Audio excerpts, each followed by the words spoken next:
Anong tatanungin nyo? Anong tatanungin mo sa... Ayun na, magkakausap na kayo. Anong tatanungin mo? Oh. Ano ulo mo kahapon? Kasi yun ang ano eh. Sino gusto mong makausap? Anong tatanungin mo? Diyan na kayo. Oh. Kamusta maging Santo Papa? Enjoy ba? Magpaka sobrang Diyos kasi parang mabuti.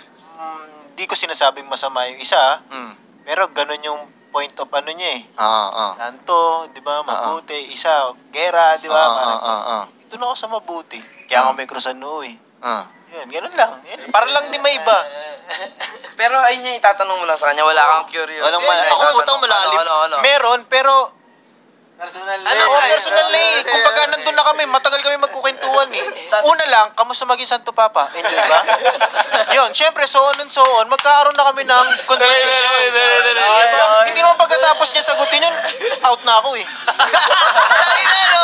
Minsan mo lang makausap, umout ka agad sa ganun. Diba? Okay ba mag-isa to? Okay. Sige. Okay. Ginanon mo lang, no? Diba, tol? Kahit yung kay si Kim, hindi nyo kakausapin ng one word lang.